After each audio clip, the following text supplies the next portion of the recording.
stability. Then finally, we had a Africa-China reporting network. We had a session where they launched one of their reports. So it was great sessions yesterday, and we're hoping to see better ones today. You're all welcome, and thank you for being here today. So today we have lots of activities lined up today, like yesterday. And this morning we are going to be starting with a live program activation that's going to be happening this morning. I'm going to dive into more details regarding what the live program is after I'm done announcing which other sessions we'll be having today. So after the session, which is going to last from now till 12 p.m., we'll go for tea break. Then when we come back from tea break, we're going to be having a paradigm initiative session, that's a panel session titled Freedom of Expression in Digital Age. Then finally, for the day, we are going to have a session by Stand to End Rape Initiative. And this session is titled Power Play and Gender Inequality in Technology Space. So those are things we have lined up for today. So right now, we are going to start with the live activation program. You might be wondering what's the live program. So the live program is actually Paradigm Initiative Digital Inclusion Program. The live program started in 2007. It's been on for 15 years. The program actually targets young African youths, underserved youths, people who can afford technology. So we go to underserved communities, we reach out to young people, and then train them on how to use digital tools. Aside from digital tools, we also train them on other things. So we call it the LIFE program because LIFE is an acronym that stands for life skill, which is part of the things we train them on, ICT, financial readiness, and entrepreneurship. So those are the components of the LIFE program. Now, we've been on this for 15 years, and today we are taking it to another level. So what we are planning for today is an activation program. So the activation program is for activating new partners who are going to be working with us. So like I said, we're taking it to another level. So today we'll be launching our live program, which legacy program, which is going to be us partnering with organizations from everywhere in Africa, not just within Nigeria. So we are going to partner with these organizations to carry out the Life Legacy Life program. So with the vision we have, we want to take the program to places, and we can't do this alone. So it's going to be an effort of Paradigm Initiative and other organizations who are into what we do, like-minded organizations like us. So this is going to be happening from now till 12 noon. And to kick off the program for today, there's going to be a video. So the video is going to be like a summary of what the live program is, and then give you an idea of the vision we are trying to drive with the Life Legacy program. So in this video, which is a short video, you're just going to see the journey from 2007 and where we are at this moment and what the vision is for the Life program. So next, you're going to see the video play on the screen. Thank you.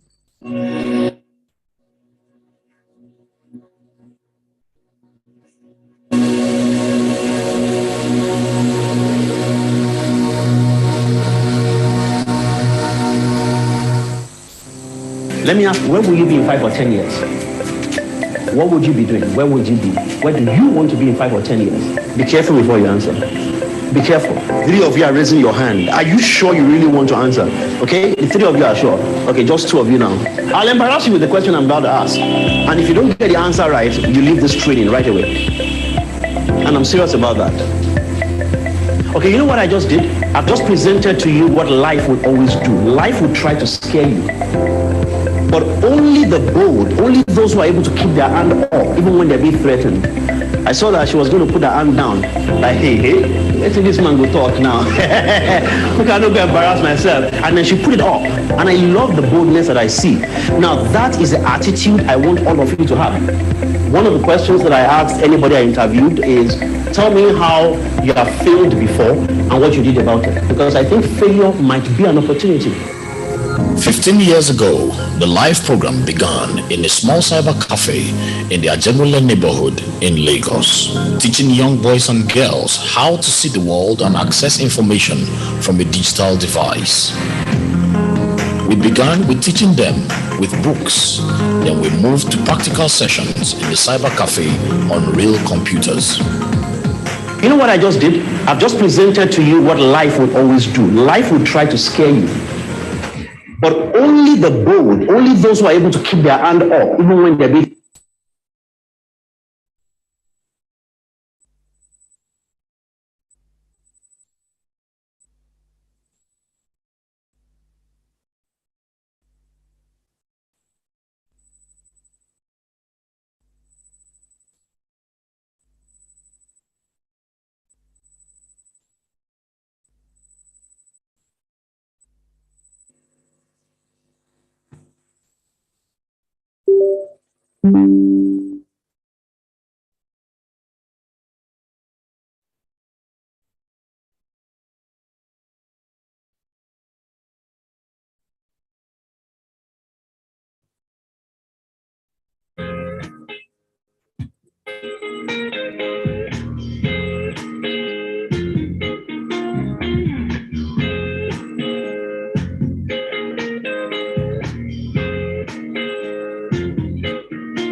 Please bear with us. We're experiencing some technical issues. The video will be replayed soon. Thank you.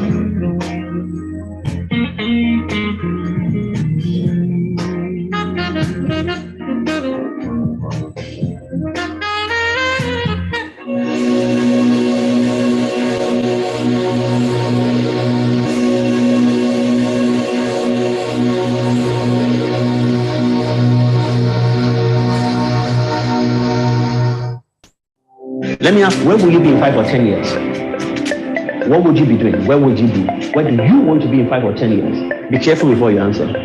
Be careful. 3 of you are raising your hand. Are you sure you really want to answer? Okay, the 3 of you are sure. Okay, just 2 of you now. I'll embarrass you with the question I'm about to ask. And if you don't get the answer right, you leave this training right away. And I'm serious about that. Okay, you know what I just did? I've just presented to you what life will always do. Life will try to scare you. But only the bold, only those who are able to keep their hand up, even when they're being threatened. I saw that she was going to put her hand down. Like, hey, let's see this man go talk now. I cannot go embarrass myself. And then she put it up. And I love the boldness that I see. Now, that is the attitude I want all of you to have. One of the questions that I asked anybody I interviewed is, Tell me how you have failed before and what you did about it. Because I think failure might be an opportunity. 15 years ago, the live program began in a small cyber cafe in the Ajegule neighborhood in Lagos, teaching young boys and girls how to see the world and access information from a digital device. We began with teaching them with books. Then we moved to practical sessions in the cyber cafe on real computers. You know what I just did? I've just presented to you what life would always do. Life would try to scare you. But only the bold, only those who are able to keep their hand up, even when they're being threatened. I saw that she was going to put her hand down. Like, hey, let's see this man go talk now. Look, I don't go embarrass myself. And then she put it up. And I love the boldness that I see. Now, that is the attitude I want all of you to have. With an objective to equip underserved youth with ICT uplifting skills, knowing the financial vulnerability of these young people, we took the live program to the community and to the classrooms, thanks to our partners and volunteers at the time. From Paradigm Initiative Nigeria, as it was known in the past, we were able to crisscross Nigeria to teach young people how to use computers, to an organization whose mission was to connect underserved youth with technology-enabled opportunities.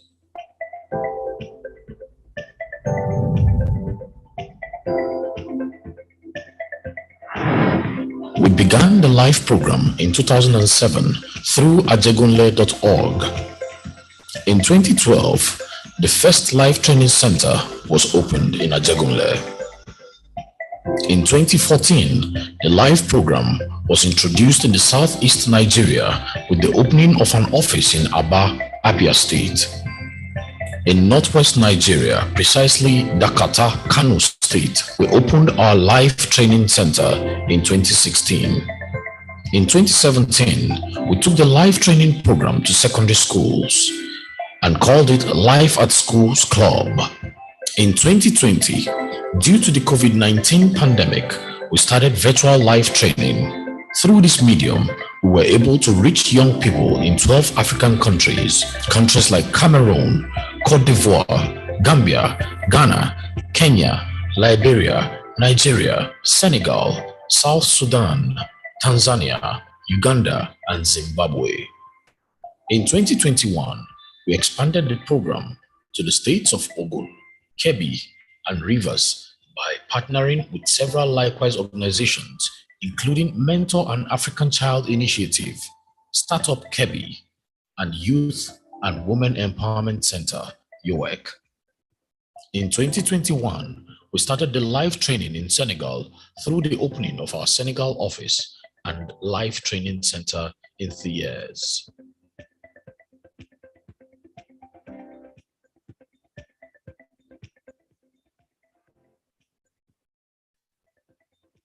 For 15 years, we have worked in underserved communities, empowering young people with vital digital life and business skills. More than 5,000 young persons have benefited directly and indirectly from the live training, with numerous impact stories from our digital inclusion programs across the regions.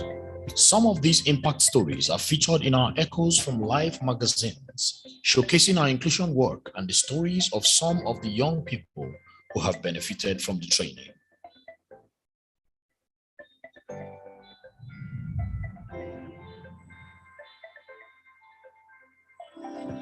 After successfully running the live program for 15 years as one of the Paradigm Initiative's pilot digital inclusion programs, we are scaling and carefully designing program models, resources, and technical know-how through partner organizations within the African continent to continue to carry on with the program's aims and objectives.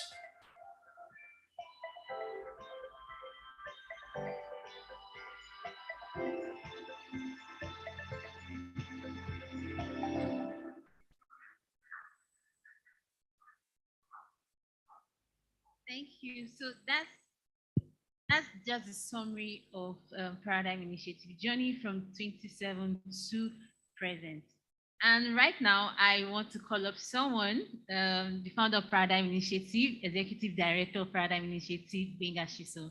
He's going to be telling us more about the history of Paradigm Initiative and share the vision with us. Thank you.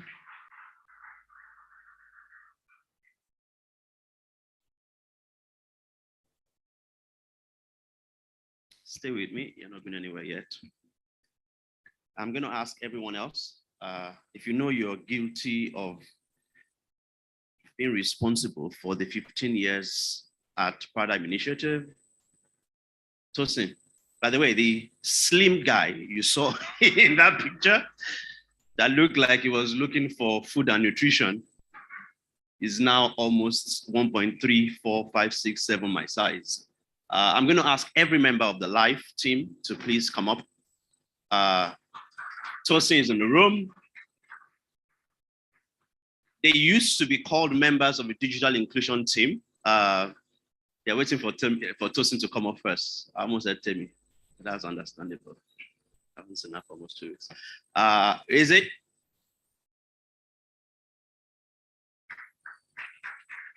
Sunny is somewhere here. Okay, he's doing logistics today. Now, there's somebody who used to be with us who thought he had left, but for today, he's back on the team. I'm sorry to your current employers. Today, you're a member of the team. Where's Gabriel? He came to sit with me a few minutes ago. Yep. I know this is live, and whoever you're working with at the moment may see this and think you have been disloyal, but guess what? I have no apologies. Today is Pin. Please join us. You were one of those who laid the foundation for this. He left us a few months ago, but he's with us. If you're a member of this team, you're always a member of this team. When you leave, you're alumnus. You join the alumni group. All right. Who else is around? Okay, there are a lot of, so this lady and gentleman used to be called members of a digital inclusion team. As you may have found out from the video, where we're switching gears. It means that from today, two things have happened. One is the work that they used to do in Ajegunle, in Aba, in Kano, will now be done through our partners across the continent. That's one half of it. The second half is that the work they used to do as a unique team within the organization is now being mixed with the other colleagues so that we no longer have a digital inclusion team and a digital rights team. We now have a PIN team because across our 6 countries where we are, we all work on rights and inclusion. And at that point, I will invite other members of the Paradigm Initiative team, including Nena, who, by the way, was in the video as a volunteer in 2007. And 14 years later, she walked through our doors and became our COO. See, life is great. Other members of the PIN team, please join us up here. It's the birthday of one of our team members today, but I suspect he has gone to buy his cake because I've told him he must buy cake. Okay. There's somebody who, okay, he stood up now. Yep. Please come up, please come up, please come up.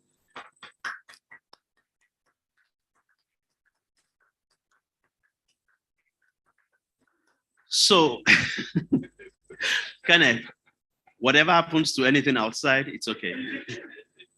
This moment is your moment. Why are you guys still separated? That used to be inclusion. Thank you, Tosin. Thank you. We need more ladies on this side. Thank you very much. Thank you very much. So for those who came to me to say congratulations, I told you you're saying it to the wrong person. Look at these faces. These are the ladies and gentlemen who've done this work in 15 years. And 15 is a big deal for me. I think it's a big deal because in those 15 years, we've had a lot of people. There's someone else who's in the room who used to work with us in communications. Yes, Olamide used to work. Olamide, please rise and wave. And in those years, we've had people come and go, but we've changed our methods, and things like that. But the mission remains the same. And I just wanted you to look at this, ladies and gentlemen. Anywhere you see them, if it's in a restaurant, you buy them food. That's an instruction. If you see them at the airport and they're in a lounge, invite them to upgrade to a better lounge. But seriously, can I ask everyone in this room, even for those who do not like me? I know I was saying something yesterday and somebody reacted somehow. I suspect she doesn't like me, but I'll look for you after and then we'll make up. Can I ask you to please stand for a minute? Please, let me use the power I have. I'm not abusing the power. I'm just hoping you indulge me. Can I ask you to please put your hands together and say thank you to these ladies and gentlemen. In that period, Tosin is, where's Tosin? Yeah, Tosin is 10 years this month. Yeah. And, the HR manager is here today. So you can be sure that we're fine. Whatever happens here today is approved. HR is here, the CEO is here, so it's all approved. But seriously, the reason I'm saying thank you is because, so Kenneth is in communications. That's why if you don't see any communication happening between when I'm speaking now and the next few minutes, don't be worried, don't worry, we'll make up for it. That's Kenneth. Kenneth, say hi to everyone. Thank you. Inka. Inka is an ancestor because even though he's not officially up to 10 years in the organization, he was a student. You saw him in that video, you just won't know it's him. At that time, he was like a baby, like a toddler. He was one of the first people who trained on this program as ajegunle.org, and then went on to intern with us, and then straight a bit to go and do some work with some people in New York, virtually. It's one of the first people to do remote work, by the way. Interesting. When remote was not a thing. And now is with us, and who knows? Let me not say. Rigobert. Rigobert, please, let me clap for Rigobert. Because Rigobert always wears a suit. But for some reason, to celebrate the life program, Rigobert has decided to wear what many of us wear. Thank you for being like us today. Rigobert is always in a suit. He's based in Cameroon, and if you know Cameroon is hot like Nigeria, but Rigobert always has a suit and tie. But today, he's made a difference. Samuel is M&E man, so for all the work we did until 2020, we sort of measured it and we realized that we need to measure more. And so Samuel is here to make sure that as we continue, as our partners work with us, the measurement is great. Please let me put your hands together for Samuel. I've told you a bit about Tosin.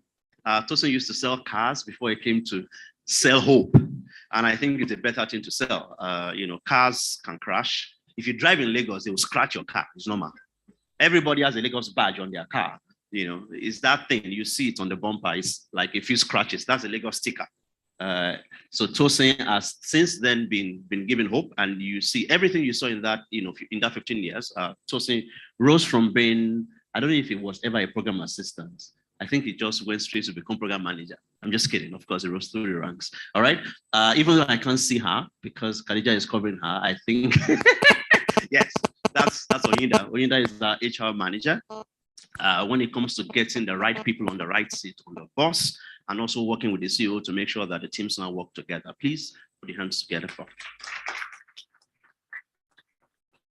Khadija used to be focused on suing the government and making sure that digital is working in Anglophone West Africa. But of course, now that we've come together, you will see that you'll be working with her for digital inclusion programs across the continent also.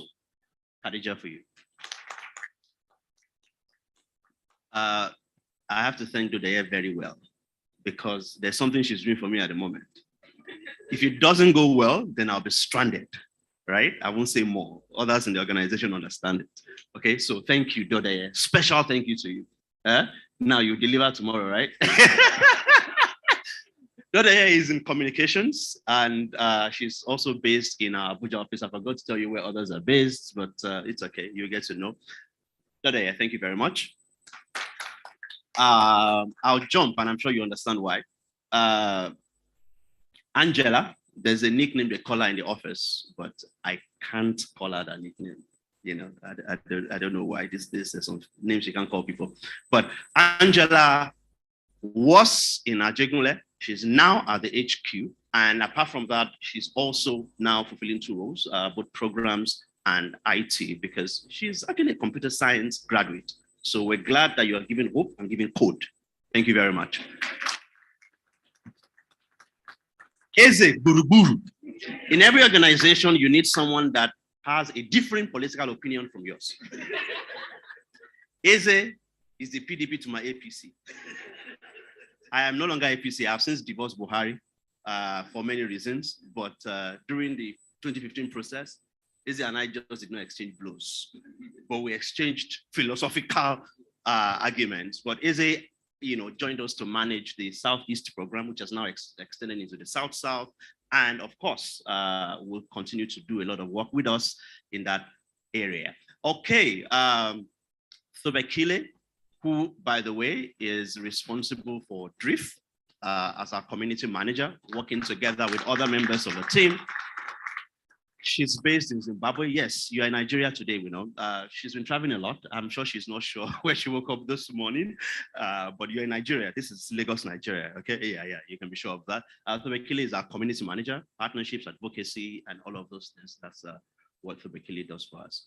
Okay, Sunny, who was at the back and wasn't sure if we should keep checking if people were coming or not. Sunny is in our Dakata, in our Kano program. I am a citizen of Kano, by the way. I claim Zara Baba from Kano.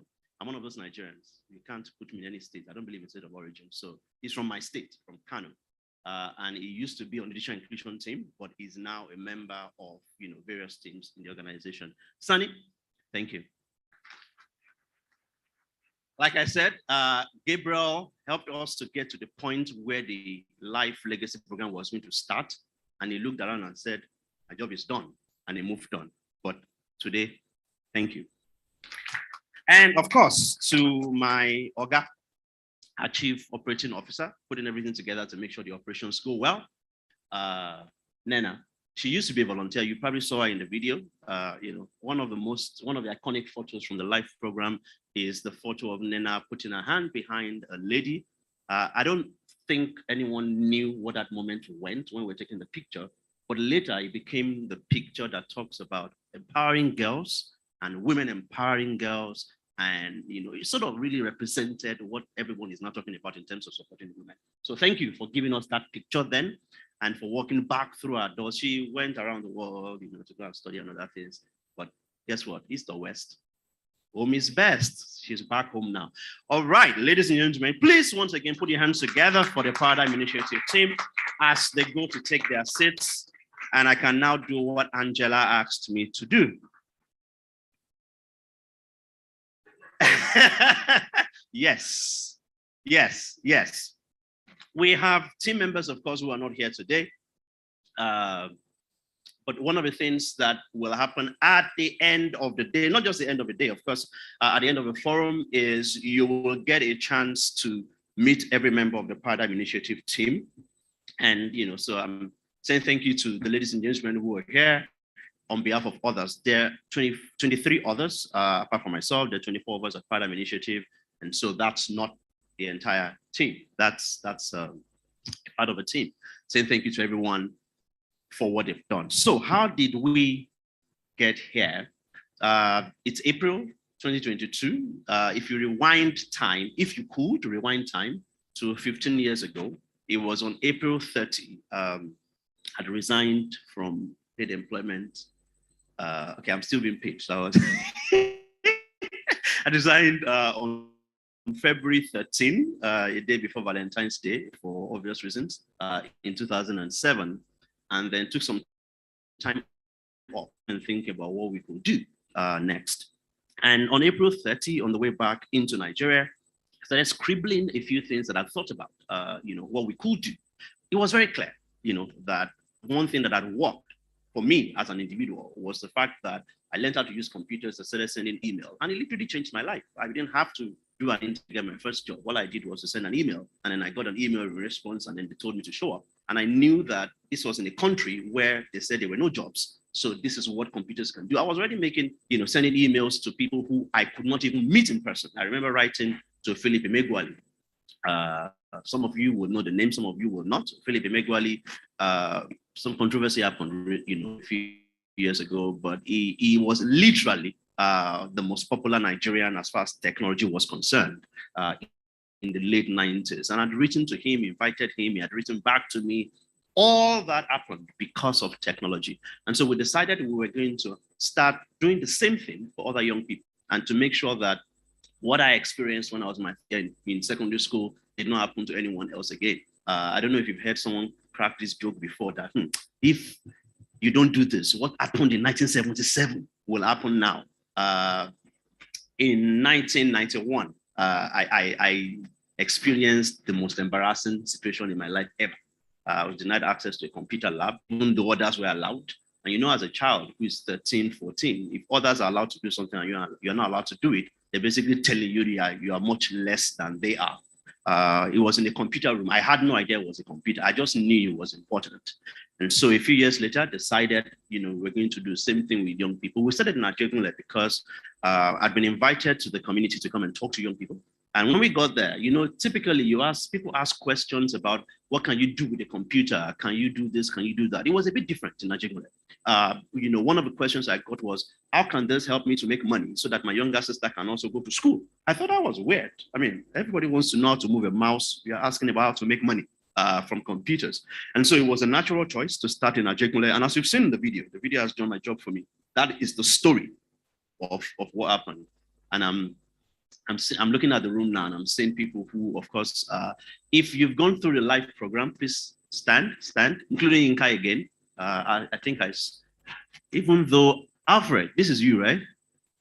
Now, wow. Looks extremely different now. Interesting. Please put your hands together for this. These are graduates of the program. Please sit down. Looking very physically different, and I remember seeing one of our students somewhere and we said hi to each other. And I was thinking to myself that change is a good thing. Not only does it help you, not only does it give you hope, not only does it help you earn an income, it also literally changes your outlook to life and how you look. So in those 15 years, that's what we've done. And now we believe that what we've done in 15 years, for the next 15 to 50 years, we need to do 100 times more than that. And I say that because even if we used to beg people to understand what technology was about before, we don't need to say that anymore. During COVID, everybody realized the role that tech plays in everything that you do. To do this, and today is a day for partner activation. You will meet our partners from across Nigeria and from other countries in Africa. Today, we're saying that what we've done in the last 15 years, thanks to our team members, those who are here and those who are not here, thanks to the volunteers, thanks to the partners who supported us, and thanks to everyone, what we've done for the last 15 years is nothing compared to what will be done in the next 15 years. Because if there was ever any time when we had a chance, when we do have a chance to demonstrate the power of technology, it is now. In 15 years, we've connected, as you heard from the video, hundreds of young people.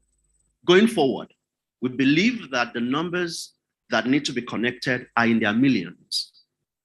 And we can't obviously do that alone. We will do that with our partners. We will do that with your support, either you're physically in the room today or if you're listening online. And we trust that as we do that together, we will be able to move from countries, and I say this not just for Nigeria we are today, but for many African countries. We'll move away from countries where the debate is always about what young people are doing wrong online to how young people are using technology to improve their lives and the lives of their family members. I can tell you stories of change. They're all documented in our publications, Echoes from Life, and I believe you will hear some of the graduates talk to you about it today. But the reality is every life, every life changed through the Life program is not just one life changed. It is that one life plus their family members. So even if we're able to reach 10 million young people in the next 15 years, what it means is that we've been able to reach at least 50 million people, including their siblings and their parents and other family members. So with all excitement and with appreciation for everything that has been done, I would like to do two things today. One is I would like to definitely appreciate our partners, the graduates, and our team members for the work we've done over the last 15 years, while also, of course, announcing the commencement of the next 15 years. But the second thing I would like to do is not even related to the LIFE program itself. Second thing I would like to do is to say officially, this is the beginning of the celebration of PIN's 15th year anniversary. I know that the CEO and others are already working on the plans. I want a dinner. I've told them that's all I want. I want a dinner with all our ex-team members, all our graduates. I just want to eat, As you can tell, I like food. Let me hide. But I'm glad, that we're here 15 years later. And of course, in the next 15 years, we look forward to doing way more. And we trust that when we look left and look to our right and forward and look behind us, you will be there. Ladies and gentlemen, thank you.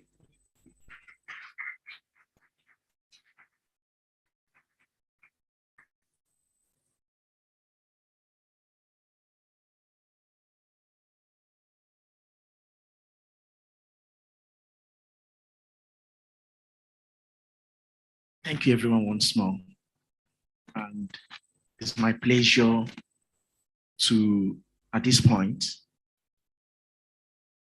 share some of the stories, because since morning we've been talking about all that we've been doing in the LIFE program, and even as we are transforming to the LIFE Legacy program, it is also a time for us to look at some of the young people that have passed through this program and see where some of them are now, what they've been able to achieve, and how this program impacted them. And over the years, we've been able to run this program both physically and virtually.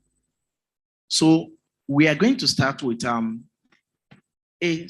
impact story from far away Uganda, from one of the alumni who participated in our virtual training program in 2021.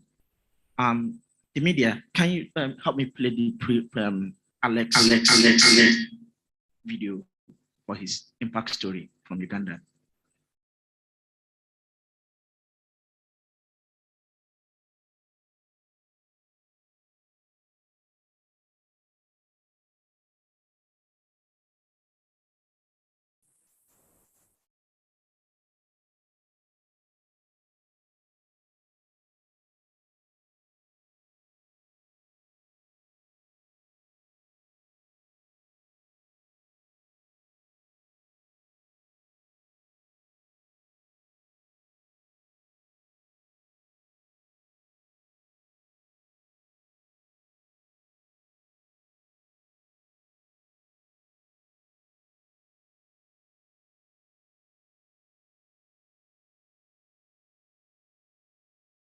Okay. While we wait for the media people to solve the technical hitch, and I'm going to call on an alumni that is present here in our midst from the southeastern part of Nigeria, who also has benefited and has been impacted by our program. I'm calling on Chima David to come and share your impact story with us.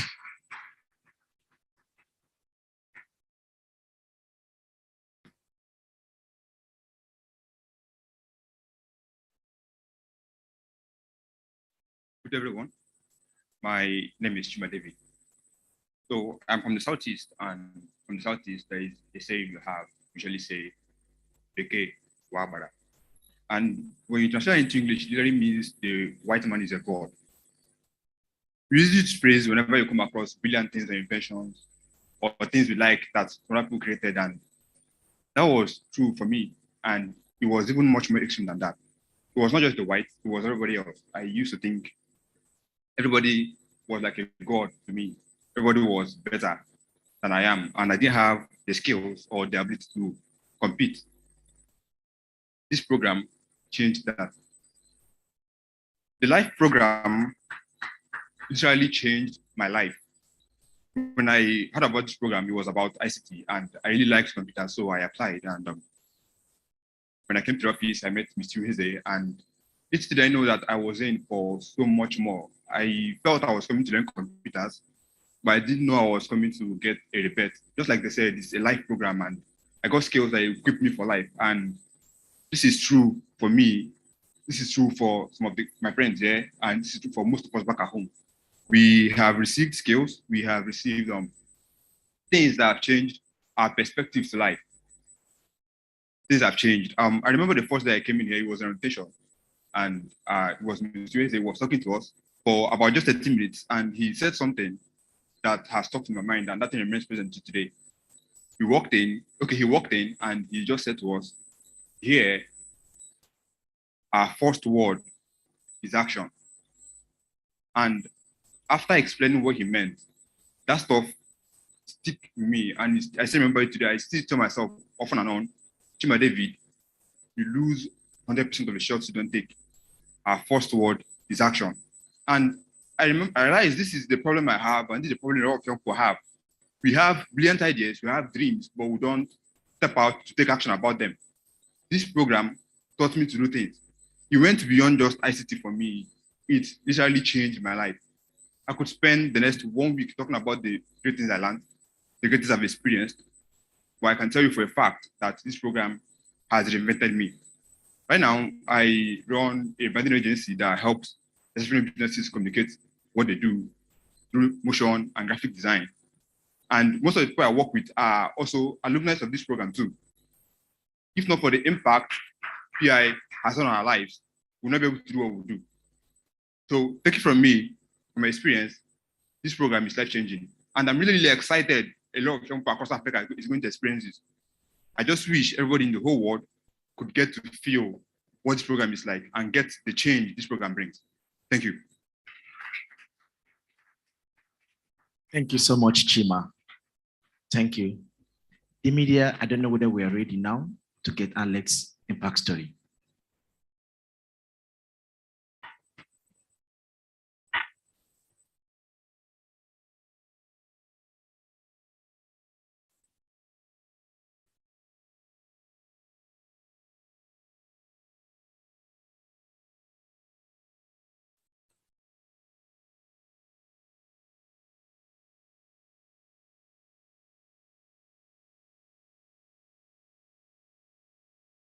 Okay, if we can still get the volume, I will also take this opportunity to call on Zaid Mohammed Suleiman. Zaid Mohammed is an alumni from the 2018 batch of our training from Northwest Nigeria.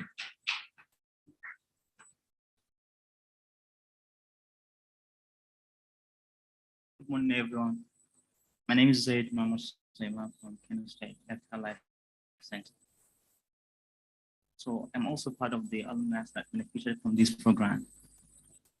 Achieving a dream is not something that comes overnight. You must follow some baby steps that are full of challenges and obstacles. I found myself as Taylor for a very long period of time before I joined the live program. With that business, I earned my living. I was introduced to live program by a friend of mine who was a facilitator in the center. He introduced me about the place, and I feel like, let me give it a try to that place. So he took me to that place. I picked a form, and a time was fixed for our interview. I went there and I got interviewed by, if I could remember, Mr. Amir. I think he was the program manager, and Auntie Amina. The kind of question they're trying, actually, I was like, wow, these people are very serious. Okay, I managed to answer all the questions. So I was fortunately admitted. If I could remember, the first lesson we had was on time management, because they understand that a lot of youth in our communities now don't know how to utilize our time properly. So we were lectured on time management. We were taught how to plan. Like, for example, you make a to-do list, plan every kind of task we're going to do in a day, every day, going forward. So that was a very, very interesting moment. Uh, that time before my life training my earning was not that much. I was earning a little bit of money, but after the training, we got lessons on business skills, business ideas, and management. So through that skills, I increased my earning increased tremendously, realizing that I was lacking. What I was lacking was a proper business skills and management that helped me a lot in getting more customers to patronize my services. However, Life program encouraged me to further my knowledge on digital skills and marketing, and of course, cybersecurity. That drove my attention to doing online courses on those aspects. Through Paradigm Initiative, I attended many workshops and seminars on business ideas and skills, business development and marketing, safety online. And there was a recent one we had last month with Start of Kano in collaboration with British Council. The workshop was titled Creative Economy Program. Despite the fact that I'm a healthcare personnel, that doesn't restrict me from doing my business. In fact, I gave my business a higher priority through finding so many relevant skills that will help boost my sales and earn more without relying on government to provide job for me. Rather, I will be the one to help other youths in our communities with skills, business skills, so that the issue of unemployment can be minimized. After my live program, I went for a job interview. It was in 2019. The first thing I remember as I entered the interview center was the lesson we were taught on interview etiquette.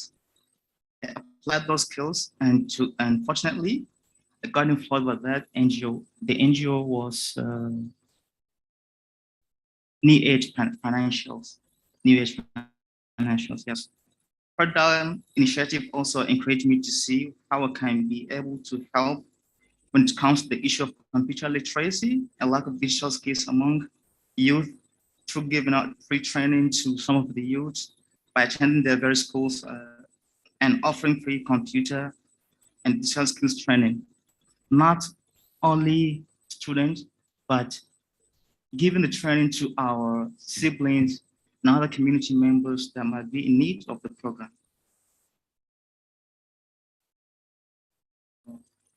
Paradigm Initiative helped me tremendously toward achieving my dreams. A civic thank you to Paradigm Initiative, and of course, we'll never forget Mr. Amir and Auntie Amina for all that they have done to me. Without their help, I cannot be where I am today. Thanks and God bless.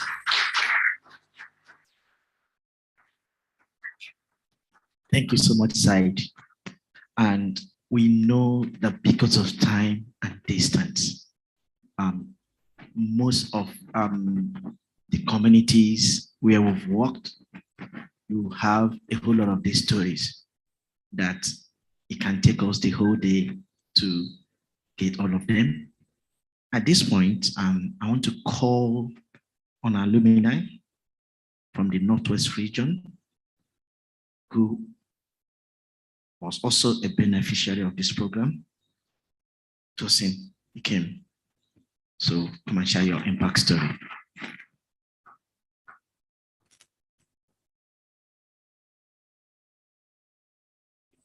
you very much.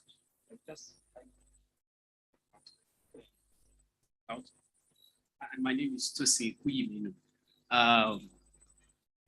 We've said a whole lot, but I'll just share a little bit of my story. I joined the life program in 2015. Maybe I left secondary school.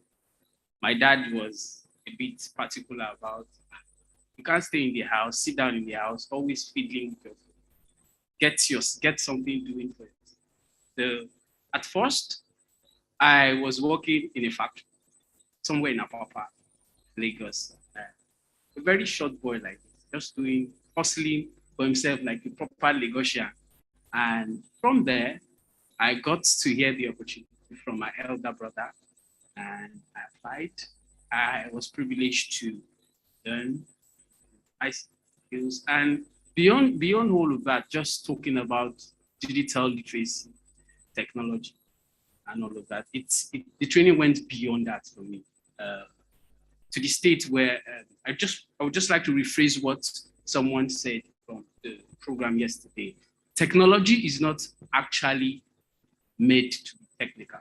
Rather, it was actually invented to make what is technical simpler, which means at the end of the day, the objective of technology is to actually simplify our lives, then see how we can make solutions at ease, at our own convenience. And that's what it has done to my life as an individual through the paradigm initiative. Please just give them a round of applause.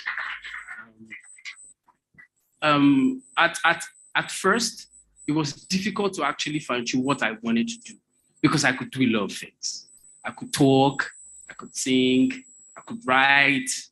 But what the program did for me was to be able to first of all, carve a niche and decide that I want to simplify my strengths and capacity in such a way that it's going to be useful to my community and to those around me at large. And after that opportunity, I was privileged to work as an intern, even with my SSC, then with a consulting firm somewhere on the island.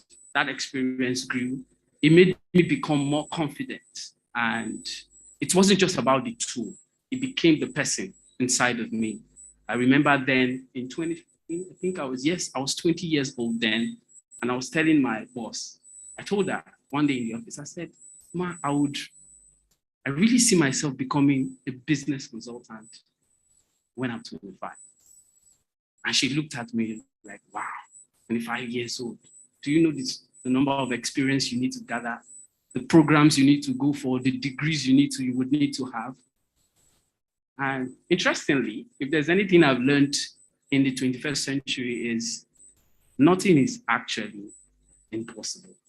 The word impossibilities does not exist in our time through the advent of technology. And I can tell you today, I don't just call myself a consultant. I am actually a consultant with results and track record. I've been consulting for several businesses, several brands, not one, not two, not three, not four, not five. And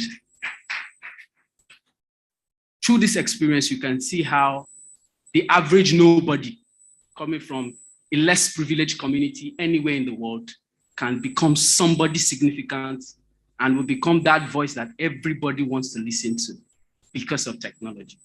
Now I look back and say, imagine I didn't have the experience of Paradigm Initiative. Imagine I didn't have the experience of the life programs. And I look back and I think about the millions of young people out there that don't have this information. And looking at it and how we can actually find these people, equip them with this knowledge, it's actually a big deal. So I would say kudos to the Paradigm Initiative team. Kudos to Mr. Tosin in particular, my namesake. His lessons, his experience, his personality had a way it influenced me beyond tech. And that's also another thing we should be talking about. Tech. Something has been existing before tech, and that is human beings. So as much as we are talking about the tools, let's also talk about the people. And Mr. Tosin has been able to model that part for a lot of us from the beginning. So thank you so much, Paradigm Initiative. We look forward to doing more of this and working with you. Thank you. Thank you so much, Tosin. and every other live alumni that is doing wonderful things with the skills you acquired in the training out there. So the media, can we play the video from Uganda now? Yes, hi everyone. It's a great pleasure to speak to you at this moment. I thank God for the opportunity that has been given to me to share with you as an alumnus of Paradigm Initiative Life virtual training that took place in 2021 last year, September, October. I'm so happy to have you at this moment. First of all, I'm Alex Kawoya from Uganda. Currently, I'm working with Bank of Baroda as a banking assistant. I want to thank the management and the trainers, the facilitators who enabled us achieve skills that we did have before during the course that was organized. This virtual training was so important to me because it introduced me to a number of things, including public speaking, effective communication. It introduced me to use of some digital platforms. It introduced me to digital marketing, Canva, design tools. Then it introduced me to Photoshop. I was able to learn how to design flyers. Actually, as you can see, I have this simple tablet of mine. This is the tablet I actually used throughout the training. And so it was actually my first time to download this application called Canva. This application here called Canva. And so when I downloaded it, I was able to learn how to use it. And it is something that really I didn't know. So through this training, I was able to learn how to use Google Docs, Google Sheets, and during my work, I always go out. Sometimes I meet clients, and so these things that were told to me, I've been actually able to use them during those visits. I'm able to record customers' data in my Google Sheets, and then when I come back for work, I'm just able to transfer direct to the computers. I've been also able to get 4 people that I'm currently training in this program. I'm actually teaching them a few skills that they can use. I have a nurse who is actually interested in using these digital platforms, communicating with clients, and then understanding how to give feedback to them. So really, I see that this is something good. At work, I was actually chosen as the branch alternative delivery channels champion. I'm able to tell customers our alternative delivery channels, digital platforms that we have where they can be able to access our information, and I'm able to connect them.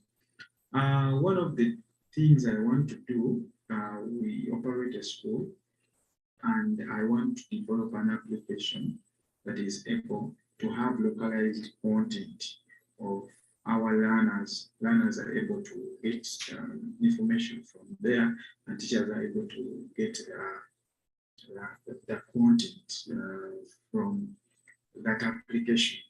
That's my dream. Otherwise, I just want to say I'm happy, and I really appreciate the initiative. And I would recommend it, of course, to any other person, because this is something good. Thank you, the facilitators, Madam Angela, and the rest. I'm so grateful. May God bless you so much.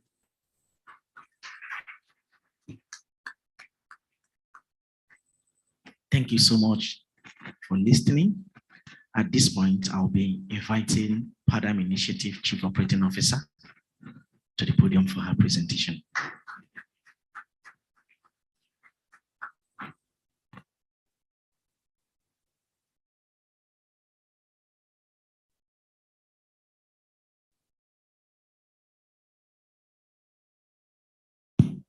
Thank you so much, Igweze. And good morning again, ladies and gentlemen, our life alumni, our partners, members.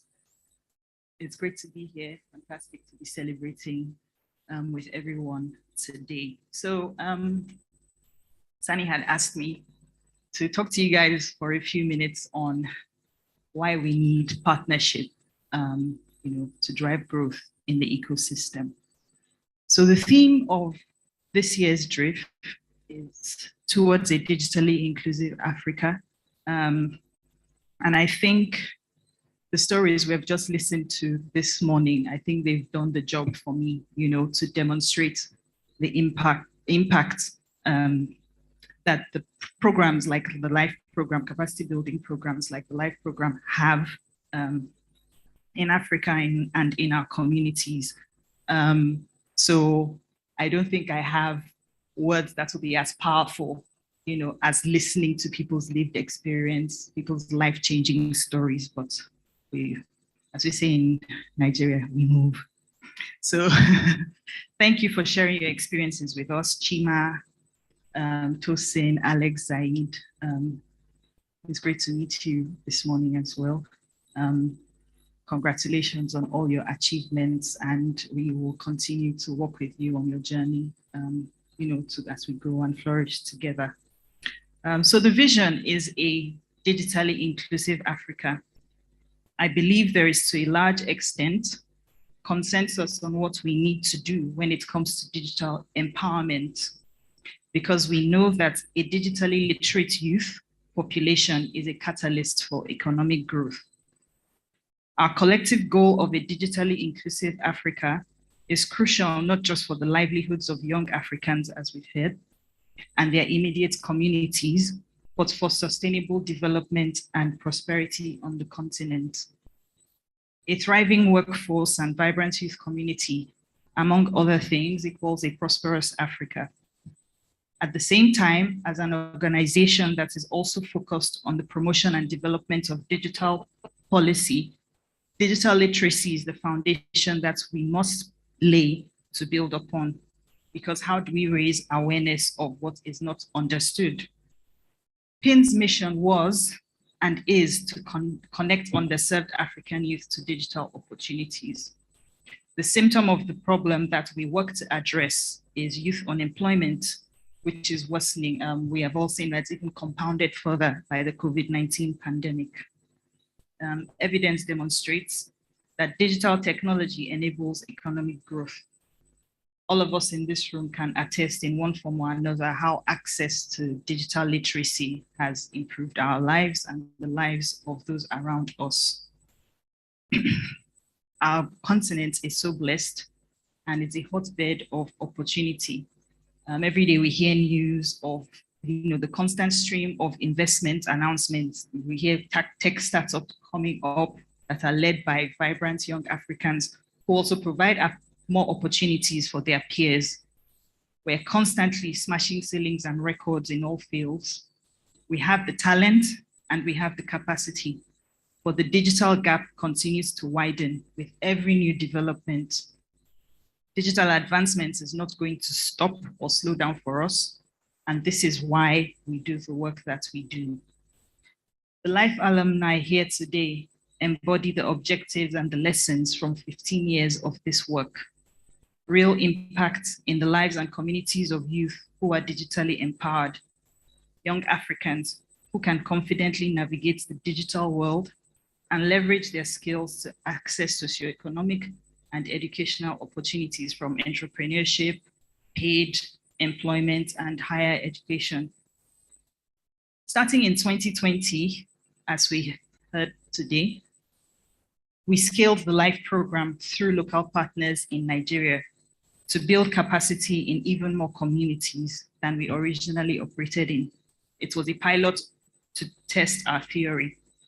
We also hosted engagements across the continent, observing and noting the strong desire that's been present over the 15 years of organizations and individuals striving to promote digital inclusion in their communities, but lacking the support to do so. This is why we need partnership in the ecosystem to support each other in the work towards a digitally inclusive Africa.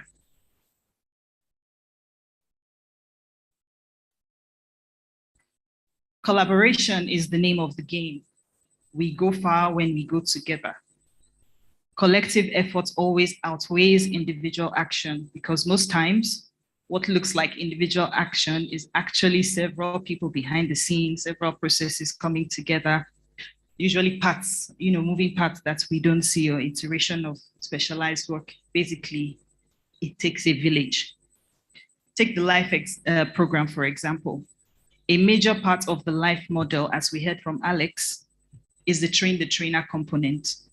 Every person who undergoes life training is obligated to train 5 others. So we have a life chain of paying it forward. We can't even quantify what that chain, how big that chain is, but from time to time, we get feedback and hear stories that trace back through our alumni. So why do we need to work together? Responsibility and participation. I believe you are here today because you want to, or you already contribute to digital equity and social inclusion. It is our responsibility to ensure that no one is left behind. It is our responsibility to narrow the digital divide. Partnership is the way that we can share that responsibility. Learning and enhanced capacity. We have all celebrated successes as we work to meet our objectives. We have varying strengths and experiences. Even with the LIFE program, there are subtle and contextual differences in how we implement it across the regions in Nigeria and Senegal and virtually. Language is one of them. Also, how we engage in a community in Aba is not the same way we engage with a community in Kano or in Chess. So imagine exchanging these lessons, building on our strengths, and sharing our technical and financial resources. Our capacity will definitely be increased. Furthermore, we can scale impact and have, with that enhanced capacity, our reach is deepened and our impact is multiplied. Earlier I heard Winga talking about the next 15 to 50 years is 100. We're looking at 100x. I wish he was in the room. I wanted to ask, can we go 1000x? Because I believe 50 years, the sky is the starting point, right? Yeah, so as we scale impact and we work together, we have solidarity. So as a community of partners, we can mobilize action together. Our voice is amplified, and we can use that voice to influence the change that we envision. So in summary, collaboration and partnership guarantee the sustainability of our efforts and drive us to close the digital divide. Next slide, please. So shortly, we will be introducing our Life Legacy partners. We're starting with activating 6 Life Legacy partners today, but we want to get in touch with you if you're here in the room today or following along online, if you fall under any of these categories. So are you an implementation partner? Are you an organization dedicated to digital empowerment and capacity building of African youth? Do you offer digital training or work with capacity, improving the skills and offering digital literacy training to youth? We want to work with you. Are you able to offer post-training engagement to Life Legacy alumni, whether it's full-time work, part-time employment, internship, or are you an individual or organization that is interested in mentoring youth? We would also love to hear from you. Do you fund development projects? Is your organization looking to contribute to development of African youth? Or are you an existing partner that is hearing about this initiative for the first time, or just an individual that wants to contribute their own quota? This is a sustainable, evidence-based model that you can support. So next slide, please. If you fall under any of those categories as an individual or an organization, if you fall under all, even better, please reach out to the team at hello@paradigmhq.org. We need partnership to fuel growth in the ecosystem, and together we can bridge the digital divide. We can raise young Africans that can confidently navigate today's digital world by equipping them with the capacity to utilize technologies in meaningful ways and take advantage of digital opportunities that are available to them. It is in our own interest, and it is up to us. So we look forward to working with you. Thank you so much for listening.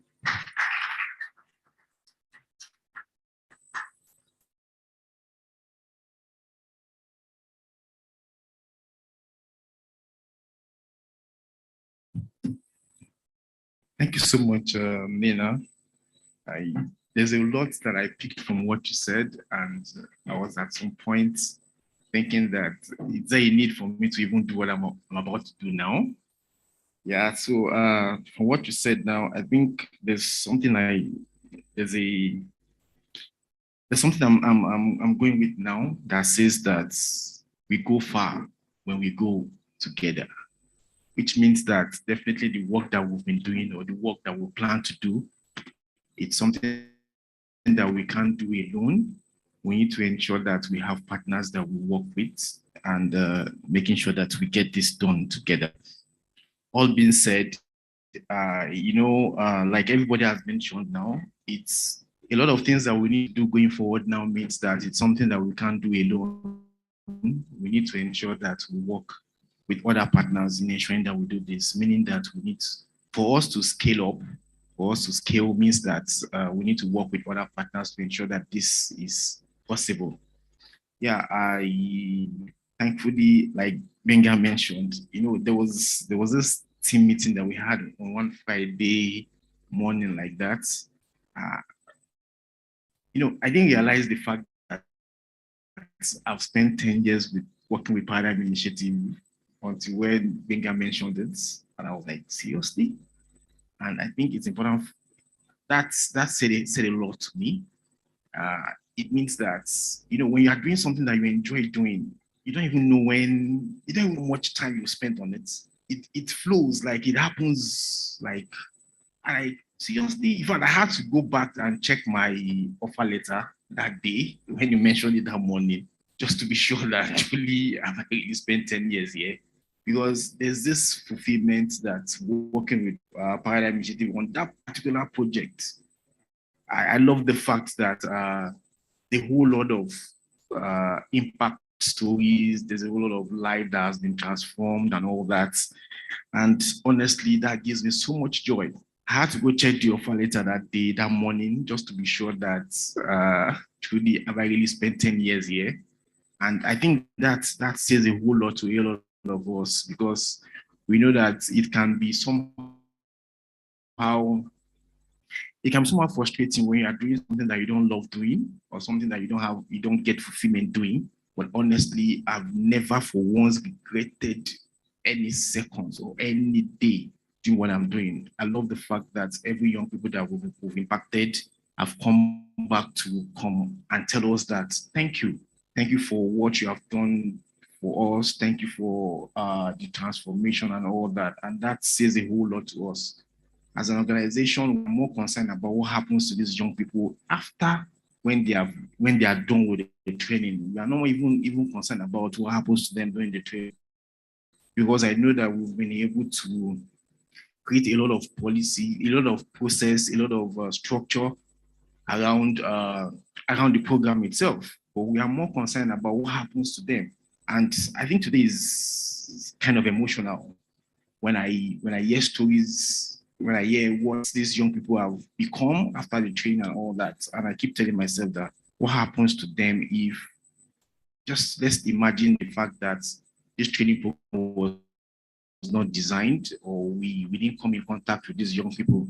So I'm so glad that I've done this for 10 years, because I could see the results, I could see the change stories, I could see the impact, and that gives me so much fulfillment. So like we've all had today, it's time for us to collaborate, it's time for us to partner, it's time for us to push beyond the communities that we started from. It's time for us to work with other people, because we understand the fact that what we do is not just based on the currents in the communities that we currently are. We got to a point, I keep telling people that I think for Paradigm Initiative, the pandemic was in quotes, was a blessing, because during that period, a whole lot of things changed in terms of strategies, in terms of the direction of the way of doing things and all that. And I'm so glad that we took those steps, because sometimes in 2019, before the pandemic came, we've been thinking of how can we do more on what we've been doing? I mean, how can we impact more lives beyond the communities that we have? Those were thoughts that were just running through our minds as an organization. We've had a whole lot of strategic meetings just to ensure that how are the best ways for us to approach all this? Not knowing that pandemic would definitely come in 2020. So the pandemic was just a pointer, like it was like a signal telling us that this is the right time. In 2020, when after we've planned for the year, thinking that, okay, this is the way our programs will go and all that, a lot of things change in terms of what we do is more of physical trainings and all that. But 2020 made us understand that it doesn't have to be that way alone. So we came up with different strategies in terms of seeing how we can take everything that we do online, which we started then. And in 2019, we started thinking of, it's time for us to begin to think beyond the communities that we have. And eventually, at some point in 2019, we started talking to some partners, to some people that we feel that we could work with beyond the communities that we have. We were able to establish some very solid relationship in 2019. And we had no choice just to let's test the waters and let's see how it's come out. We had some partners that we had to bring on board, try to make them understand what the work that we do and see if they could work with, they could do what we do. And like we've all understood now, we are definitely scaling in terms of we need to go beyond the communities that we have. And we've been able to talk to some partners. So at this point, it's time for us to unveil the partners that we'll be working with. These are like, please, I want us to understand this. This is the first batch of partners that we'll be working with. I was jokingly talking to my colleague yesterday and making her understand the fact that the whole lot of partners on the queue that we need to work with this year. But I will be introducing some few partners right now, partners that we'll be able to talk to. We've had back and forth conversation. We've been able to go working with them and all that. So I'll be introducing them now, and I want everyone in the room to help us welcome them on stage, because this point is just like what Nina said. It's time for us to partner, collaborate, and ensure that we do more beyond what we've been doing in the past. So now I'll be calling on the partners that we've been able to finalize a whole lot of conversation with, ensuring that we are taking this beyond the communities that we started from. And now it's not just a Nigerian thing, it's going to be a Pan-African partnership, meaning that we are taking our digital inclusion program beyond Nigeria. So please, I want us to clap until I invite every one of them on stage, and so that we can hear from them and understand the work they do and what do they see in terms of working together. So I will start on my list. Please, let's start. Please. Thank you so much, everyone. I would like to welcome a representative from DGCON. This is an organization from Uganda. Please, let's continue doing that, please. Thank you so much. As well, I'll call on the representative from South Sudan, that's Connector, to please join us on stage. And also, I'll call on Startup Kebbi. This is from Kebbi State. And also Mentor African Initiative from Ogun State. And Ajegunle Business School. Also Sure Aid from Abia State, Nigeria. And Vision Alive from Bayelsa State. Please, let's continue doing that. Thank you so much. Until we have them stay down. Please, can we get, let's get a mic, like they can pass it. Thank you so much. So this is going to be brief. We won't want to take too much of your time because an information has reached out to me that I'm standing between your tea break, and I'm glad that I will determine next when we are going to have that tea break or not. Yeah, so thank you so much for having,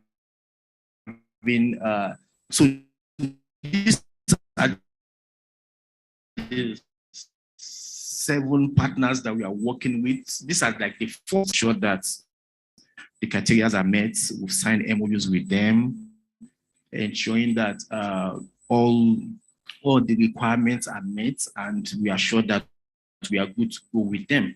So thank you so much, and thanks every one of you. So this is going to be very brief.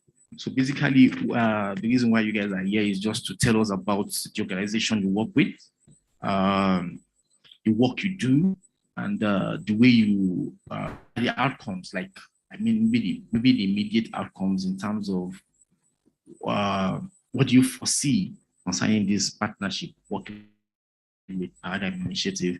So I will start with, yeah, so let's just take it the way they are seated so that we won't take too much of time. Thank you so much. So please introduce yourself, tell us your name, tell us the organization you work with, and what you do, and how do you see this partnership. Thank you.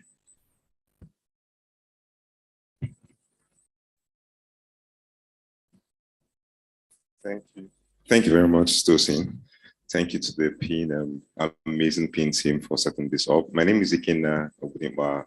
I'm from Abia State, and I work with Vision Alive Foundation. Vision Alive Foundation is a youth empowered organization that caters for providing economic and leadership opportunities for young people. Young people in Nigeria are underserved, and we saw the need to bridge the gap by providing leadership and enterprise development skills and trainings to see that young people are equipped to become leaders of today. And before this partnership came about, we discovered that a lot of young people in rural communities actually, they actually have a lot of challenges. In the Southeast Nigeria, where I come from, there are lots of issues around the IPOB and all the unrest. And going to these rural communities, we discovered there are lots of young people who are smart, who are willing to learn, but do not have the platform and the requisite opportunities to access knowledge. Most of them are also not able to access conventional education. And we introduced a project to these rural communities called Rural Enterprise Acceleration Project in Technology, which the acronym is RIP in Tech. And we are making people in these rural communities accept technology and able to leverage on the platform to start learning digital skills. Top of it for us is that we discovered that due to the COVID and its the new normal, we discovered there are lots of online courses, lots of free access to education for young people online. And when we teach them these tech skills, we don't only end there, we also equip them with resources that they can actually study online. So beyond learning how to code, beyond learning how to do graphic design, some of them are actually taking courses on Coursera, free courses as well, to equip them to become not just digital skilled, able to also be able to actually also compete with their young peers around the world. And this partnership for us is a big deal. It's a big deal because we're partnering with Paradigm Initiative, which is a Pan-African organization. It's a big deal for us because we are also leveraging on this partnership to grow our brand and to become more visible. It's a big deal for us because with this partnership, we also know that we will reach more young people in underserved communities, in rural communities in Abia. And this partnership, we will do our best. We're already doing our best, and kudos to what Tosin has during the interview phase, and to what Eze has done in Southeast and South. We know with this partnership, we'll also get access to mentorship and direction, guidance to actually do more and make more impact. And I know that Africa will see a new digital inclusion as regards this partnership. Thank you so much. Thank you so much, Ikena, one from Abia State, because as all of us understand in this room that we've been doing a lot of work in APA, and we love the fact that our work is being recognized, and I'm so sure that Ikena would definitely, being the fact that he will be our contact person in Abia State. He will definitely push whatever that we've been doing in Abia State beyond the work that we've done.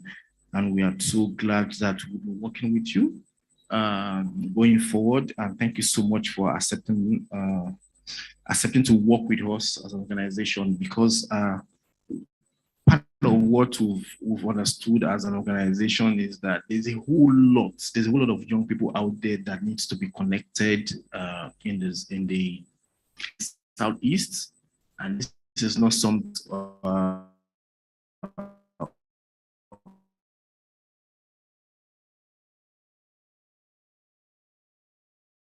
paradigm initiative alone can do. We have some other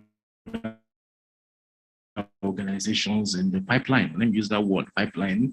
Looking forward to working with us, and like Elena mentioned, definitely open to a whole lot of collaborations in anywhere.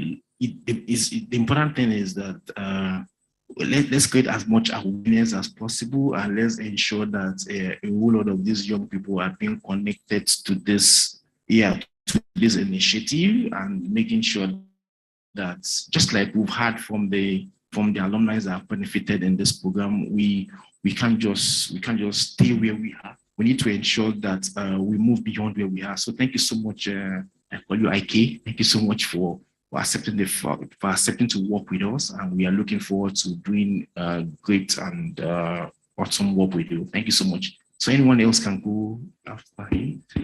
Thank you so much, Doctor. Okay, a very good morning to everyone. My name is Dr. Ibiekure Jasper Radiri. I am the Executive Director for Shore Aid Development Initiative from Bielsa.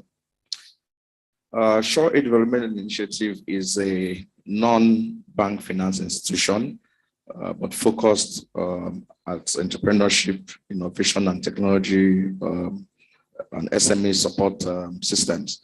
And we have diversified, to innovation-driven enterprises and other global range of solutions chaired by Mrs. Sampa Banerjee, who is in New Delhi, India, and we are poised by accelerated digital support to SMEs and also to young startups. And so we believe that the youths have the capacity, if they are supported, to flourish. And so when you provide funding meets digital savviness, then what you expect is some form of blossoming. So this is what we do. And so in 2020, back in Yenegua Bielsa, we're able to set up the Entrepreneurship, Innovation and Technology Park, which is an EIT Park. And the EIT Park is a digital design academy and also a BIT school. And what that tells you is that it provides digital solutions for youths, and youths have been patronizing that facility. We're able to provide different trainings for basic computer programming. We've also done graphic design. We're also working on animation. And so different cohorts are provided for the youth, especially those youths that fortunately the community where this is provided is not the city center. And so it means that you are reaching out to the underserved, which is most important. And we have been able to also collaborate with other institutions institutions that are driving the same goals as we are, such as Impact Her. Impact Her is majorly focused for women. And so if you want to provide digital awareness readiness for women, Impact Her is actually one institution that leads that. And we've partnered with them to build capacity for women in Bielsa, women, young girls between the ages of 13 to 35. I think we did that particular training just a few months ago, March 1 to be precise. Beyond that, we are happy to hold hands with Paradigm Initiative. I know that sometime in 2020, around November, December 2020, we were able to have a program, digital readiness awareness program for youths. You know, I know that program held in Bielsa sometime in that's just within the COVID year. And then we have come to realize that back in Bielsa, the youths want to change narratives. The youths are interested in having new skill sets. And with the new focus of Paradigm Initiative, it resonates very well with our vision, and we're happy to move aggressively in that direction. We expect that the number, the 200 plus number that has gone through our system within the last 1 year, 6 months, with this new arrangement we're having with PI, we want to believe that it will increase the numbers. And you know, once the numbers are increased, what it tells us is that you have armed the youths with the proper and right skill sets for them to have a life. You know, so in a nutshell, we're happy to do this. We look forward to continuously provide support for the youths, not only in Bielsa, but in many places where we'll find ourselves. And we want to congratulate PI for this initiative, this laudable vision as well. And we want to assure them that the vision and the goal will be achieved by holding hands together. Thank you. Thank you so much.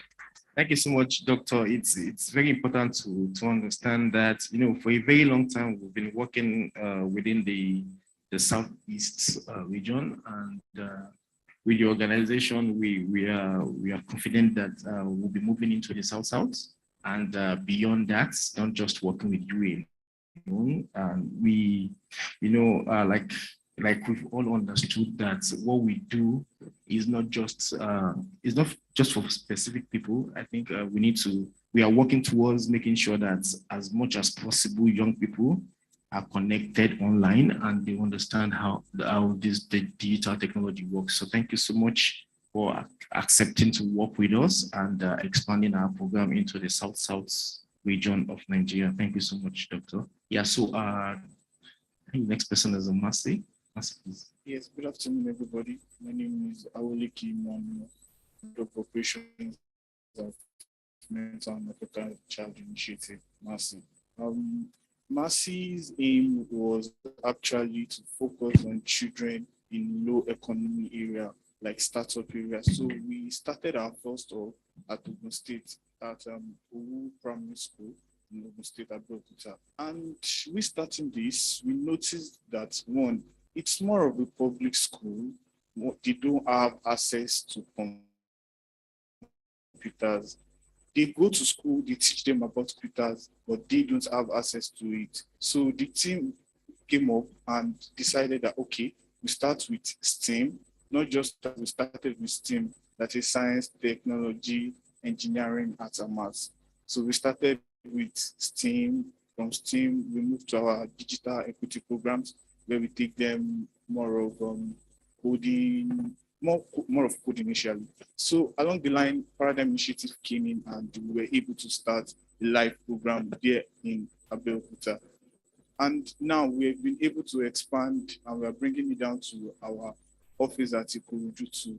So I think this is a really great opportunity for us, because sometimes in 2020, we were able to take some students online, and of which one of our students It's not, I'm not here to brag about it, please. One of our students happened to be the winner of one of our students happens to be the winner of the Union Bank Robotics 2020 competition. Thank you very much. So I believe with this, we'll be able to bridge the tech communication between these children, and basically we are no more focusing on children. We are now focusing on young adults, because I feel young adults, youth, they need this a lot. So Paradigm Initiative, we're happy to work with you. Thank you very much. Thank you so much, Mercy. And I think it's important, just like you mentioned, that this is not just for Mercy alone. I know that one of the issues that we face out there is making sure that these young people have the device to work with. And one of the things that we've done is to ensure that we equip the organization, Mercy, with digital devices, laptops, just to ensure that we continue to do the great work that we do. In 2021, we had a live program with the organization just to test the waters, like I mentioned earlier, and we saw how committed they are, and we see a whole lot of possibility in working together and going forward. These are part of the things that made us finalizing working with them, ensuring that these are organizations that we definitely work long term with. So thank you so much, Mercy, for the great work that you do, and thanks for accepting to work with Paradigm Initiative. I'm looking forward to all we are going to do this year and beyond. Thank you so much, Mercy. So the next is KB Startup. All right. Good morning, everyone. My name is Lekon Adeniro from Kebbi State, and I'm representing Startup Kebbi. For us at Startup Kebbi, we started just about 3 years ago, and the first live program we had was last year, and it's been awesome because the narrative is kind of different in Kebbi State, which is not like Lagos or Ibadan, where we have a solid tech ecosystem and digital inclusion is still a little bit, everywhere. In Kebbi, the narrative is a little bit different than that, where we realized when we started as a technology hub, we wanted to create this ecosystem of tech people, bring people together. And we realized people could not really even understand our services because tech education and support is very low. So we realized we have to go a little bit backward in the value chain and start from the scratch of building people, offering trainings to people, to making them understand, okay, this is how the digital world works, this is the careers opportunities that you could get here and all of that. And it's been an amazing journey over time. In these 3 years, we've been able to even secure better partnerships. Currently, we are working with Kebbi Innovation and Tech Hub, which is one of Bank of Industry's projects in Kebbi State, with Kebbi State government to further reach more people. And hosting the live program last year was very awesome. We had a class of about 30 people, and seeing the excitement on the student faces, seeing lives being transformed through the curriculum, because one of the things that makes the Paradigm Initiative digital training much more different is because of every other inclusions that comes with the ICT training, which in a way prioritize life skills, prioritize financial education, prioritize entrepreneurship, even more than just you having an ICT skills, which ICT skills is just a skill, but every other of these skills makes it much more better. So it's something that's very unique for us in Kebbi State. Currently, we operate in Breeding Kebbi, and furthermore, we are planning to expand even our horizons to other places. But I'm telling you, all over there, it's just like underserved communities that need this digital inclusion and all of that. And Startup Kebbi represents that. We are trying to build innovative startups, but we realize now for us to build these startups, we have to provide them first with education and support. And that's basically how journey has been, and we are super glad for these partnerships, because it's going to enable us to even reach much more better and much more underserved people, which is one of the core things that we stand for. Thank you very much. Well, thank you so much, KB Startup. It's nice to hear that. And yeah, so I think this is not you bragging, and I love the fact that working with you guys last year was awesome. We had a very smooth partnership conversation with you, and the entire process was very smooth. And we love the fact that a whole lot of young people were so willing to be part of the program, and the impact was awesome. So thank you so much. And please just know that there's so much to be done. Yeah, one of the things we used to tell ourselves, I think we'll stop doing that, is the reward for good work is what's more work. So please just expect that more work will be coming on. Yeah, so I will allow Alfred to speak now, and let me just do some. Yeah, so the good thing about the next partner we'll be working with is that is one of the beneficiaries of this program. Was it 2018? 2017? So 2007. 4 sets. Thank you so much. It was the first set of trainees that benefited from this program, and after then he has moved on to set up his own organization, and we are working with him now, ensuring that we do a whole lot of work in the Ajikune community. So Alfred, so please just tell us more about the work that you do and what are you looking forward to?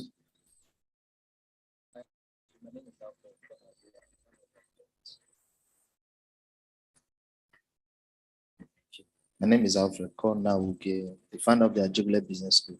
The Ajigule Business School is aimed at equipping grassroots, aspiring and startup entrepreneurs with acquire knowledge and tools for them to build global businesses. Like Mr. Tosin said, I was the first setter and seven, and then from there, I became a volunteer, started facilitating classes. From there, some of the opportunity being asked me to go to some place to learn. Over time, I grew in the system, the alumni system. I remember I was not like the INEC chairman to conduct election for the next election. So the relationship I've grown, and then recently when, because Dean was deciding to move out to Achigule, and I remember even when I was teaching school, I was always bringing students, people to come and learn in pain, because I realized the impact they had on me. I need to gravitate, bring people. I remember one of my son I was leaving, got to pain, got internship in UKTI. I think for 1 year, the salary they were paying him, I think it's about 90,000 thereabout. That's what he was able to gather. The next year he got into school because there was financial challenge before that's why he was not able to get to school. But those salaries every month for 12 months, and he was able to, now he's a graduate. So PIN have impacted the community in Nigeria. And when PIN came to the school, they would like to really partner with us to continue. Because many people have been asking me, when is the next PIN training? They have been, I used to converse with Angela. PIN, they are not trained again. PIN, they are not trained. Me too, I'm watching it. People will call me PIN. I say, I don't know. I'll tell Angela, I say, don't worry. And PIN has a way of telling me, don't worry. I don't know. I just say, don't worry. Don't worry. Thank God today now, I'm not worried again because it's obvious. So luckily for us, the place they were living, they had to get engaged with us. Like, wow. You were saying that you would like to get it because we normally move to different hotels to do training for entrepreneurs. But luckily for Spain, the facility PIN has, you don't need to touch it. They don't say they are moving. After, what do you think? Can you move to the facility? What will you say? I said, no, I've already moved. So we moved to the facility, and a lot of donations were made in terms of equipment, laptops, what have you, many things to make our job easy, and trainings. There was already a training center for our training to commence, and I see this partnership as a privilege for us to get mentoring in terms of our organization to get the required processes, structure, for us to be able to achieve our goals and objectives. So I want to use the opportunity to tell PIN congratulations on 15 years anniversary. Me too, I'm 15 years with Pin too. As a I see this relationship becoming a platform where many more people will be trained, equipped to become better citizens in this country. Thank you. Oh, yeah. So I think it's important to just mention that it was very emotional when we were looking at the fact that we need to move to other things and living the, not like totally leaving the community that we started from in 2012. And I think one of the things that was more like a compensation is having Alfred occupy that same office. And you know, there's this the address 39 Ballet Road Ajegule. We're like, you know what? Does that mean that we won't have that in our complementary cards any longer? But when Alfred came on board, like, okay, you know what? It continues, and I'm so glad that Alfred was part of the first set, and this is a huge impact story, telling the audience and the community that a beneficiary of the program is now a partner.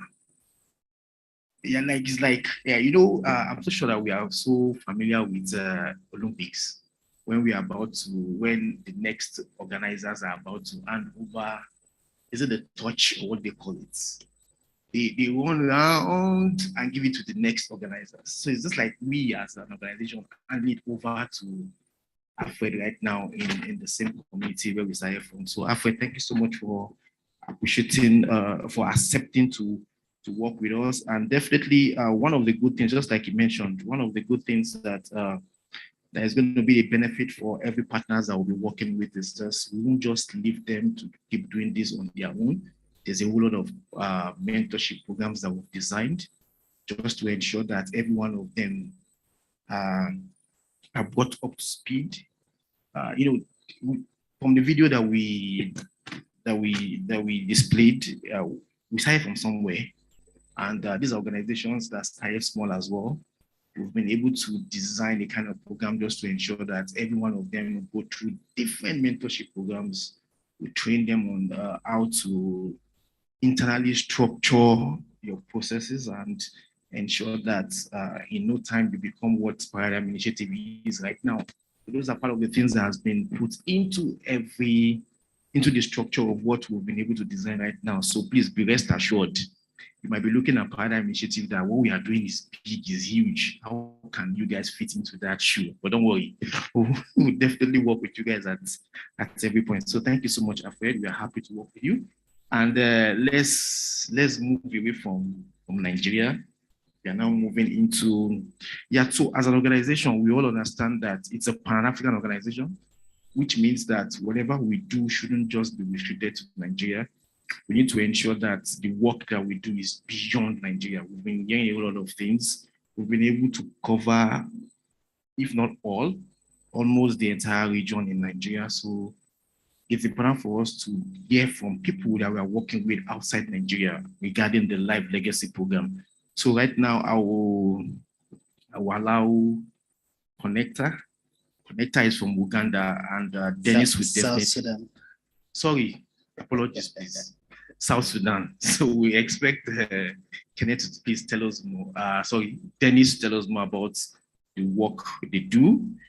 We've been able to do one or two things last year, and that's just for us to understand that what's the possibility of working together. So definitely Dennis will tell us more about the work they do and the expectation regarding this partnership.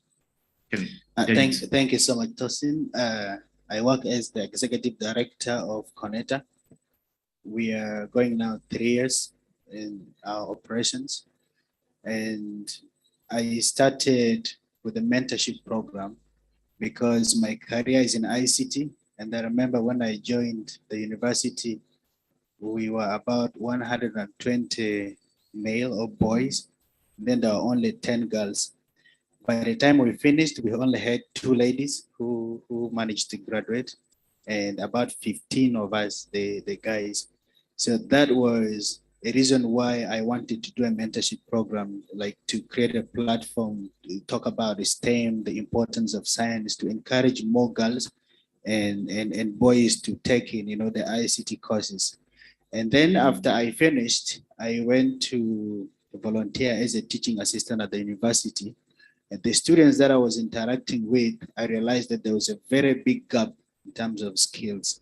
And that, motivated me also to say, we need to start a computer training program for them, for the students. For example, we targeted those who finished senior 4, wanted to go to the university because we realized how important these skills are for them. So we started by training a few of them. We had tablets, we had like 2, 3 laptops. I could invite some of my colleagues, say we do this, we support them.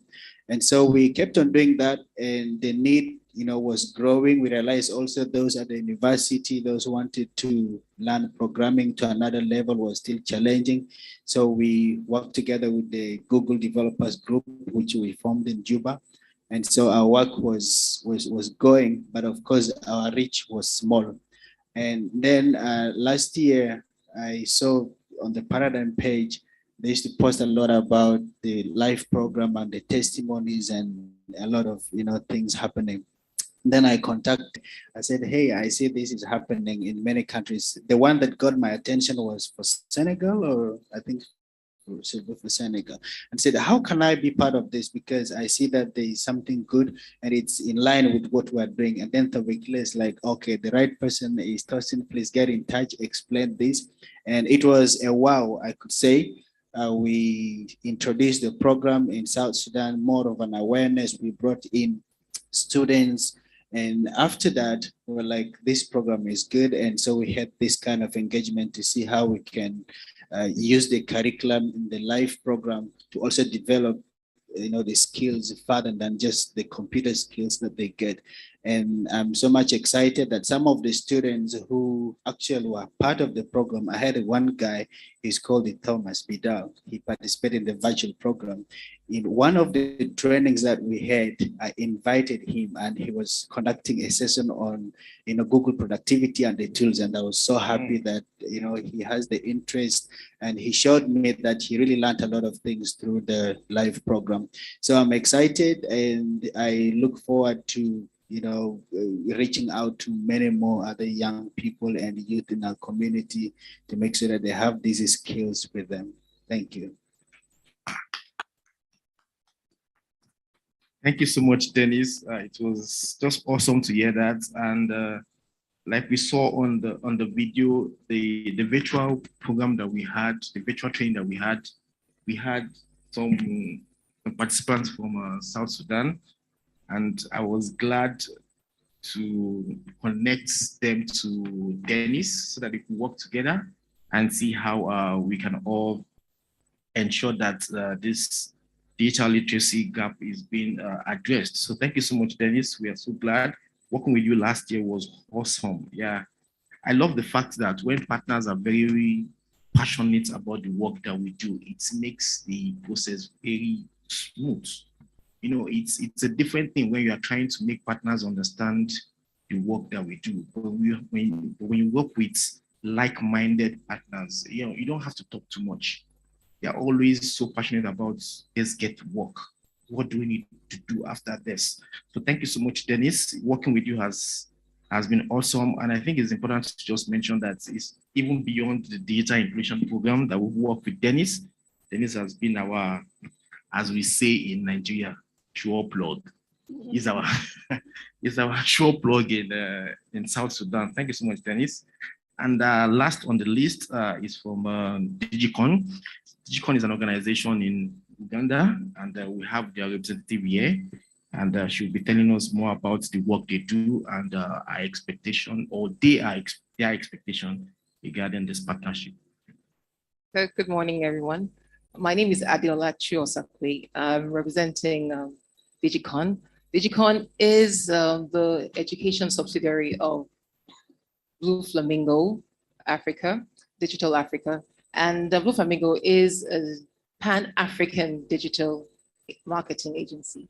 And so DigiCon is therefore what we like to call the program, digital program academy, where we'll educate people about like the digital ecosystem, prepare young people and professionals, give them position them well for the global digital market. Because, the world has gone global now. Employment is global. You can be, thanks to remote working, you can work any and everywhere.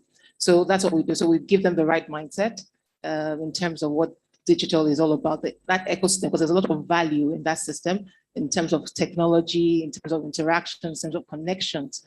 And then we also, of course, give them the basic skills, starting from skills, digital skills and tools. So we're talking from just using the internet, right, down to social media marketing, down to SEO, to paid media marketing, and the whole works. So as you can see from that brief introduction, our partnership with Paradigm Initiative is a natural fit, because it's then going to take our program like everybody likes to say, to the next level, right? It's going to raise the bar in terms of the scope, in terms of the kind of people we get to interact with, the kind of impact we're able to make.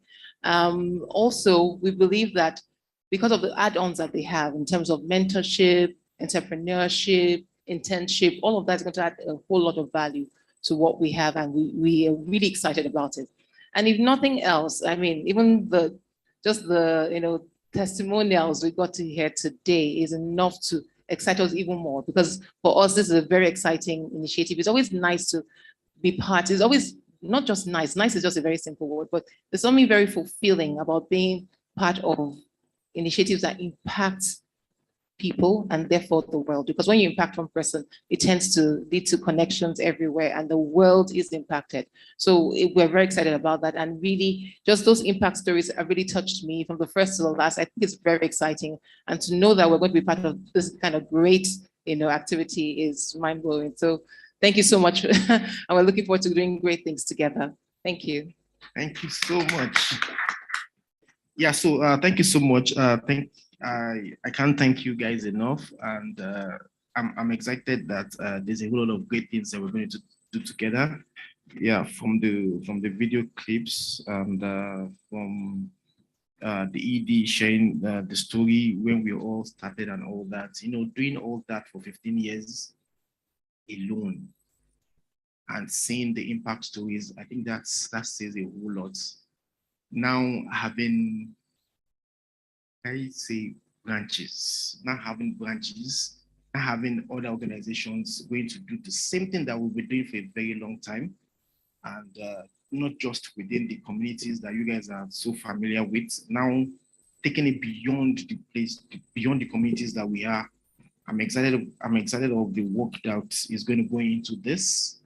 Yeah, like it's important to just know that by the time we gather here again, maybe next year, a lot of things would have been done and all that. So thank you so much that we are not just sticking to the communities we started from. Now we can say that we have a presence in almost all the old regions in Nigeria, and we are going beyond just Nigeria into other African countries. And like I said, when I started, we have a number of organizations that we're currently talking to just beyond in Africa. There was this conversation I just had to put a pause to in Zimbabwe. There's a reason why I had to do that. I just wanted DRIF to go by because there's a whole lot of work that has to be done at this time. And I love the fact that a whole lot of people are showing so much interest in working with us, and we are so willing and open to work with as much organizations that are willing to work with us, because this is not just a Paradigm Initiative thing. It's a regional issue that we are trying to address. So thank you so much, everyone. For a person, I love the fact that I love work. Like, let's be practical about this. I know this is more like we unveiling the organizations that we'll be working with going forward. And guys, please, work has started. Like, when I say work has started, work has started.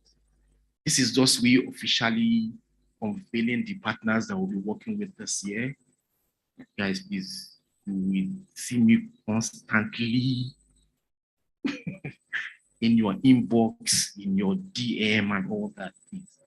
And I'm so sure that, we don't want to we're not just, let's just talk the talk.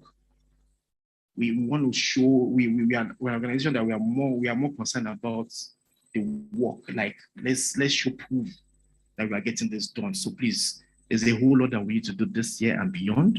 So thank you so much, guys, for accepting to work with us. And I'm so sure that a whole lot of things will still happen this year. So thank you. Please, can we just appreciate every one of them? Thanks a lot. And this, like I said, this is just the first set of partners that we'll be working with. There's a whole lot of them on the line that we are still trying to finalize with. And I mean, I'm just so glad that in the next 2-3 years, a whole lot of awareness will be out there.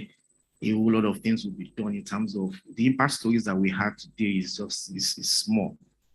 We'll hear more of them. Thank you so much. Thanks everyone for taking time to just listen to us and being part of this. I'm glad that we are doing this. Also, I think it's just important to just mention at this point that we want every one of us in this room to please, I'm sure we are on Twitter. Is either Twitter or Facebook. Let's engage online. Let's make use of the hashtag DRIF 2022. If it's possible for us to even in the next few minutes, let's say something about what's really going on here. DRIF 2022, either Facebook or WhatsApp, and either Facebook or Twitter. And also please tag Paradigm Initiative. And as well, please, I think it's 2 hashtags that I have here, DRIF 2022, and also the other hashtag is for a rights respecting Africa. Please, let's also ensure that we continue with that, because the good thing is that the engagement, the conversation won't just end here. It will continue online, and it's an opportunity for us to connect, collaborate, and continue the good work that we've been doing. Thank you so much, everyone. So that's the end of this. Thanks, everyone. Thanks, partners. Please, we'll take a good picture, and it's time for tea break. And I'm so sure that we're excited to hear that. So please, let's feel free to step out and grab 1 or 2 things, and let's get refreshed. Thank you so much.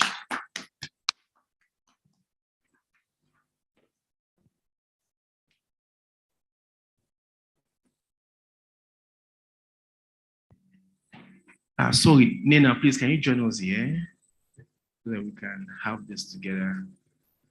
Angela Mweze, I also appreciate if you guys can join us here.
Let's step out and get everyone of those things, please. Let's step out and have a quick break. And the next few minutes, I think maybe the next 40 minutes or thereabouts, we'll commence with the next session. Thank you so much, everyone.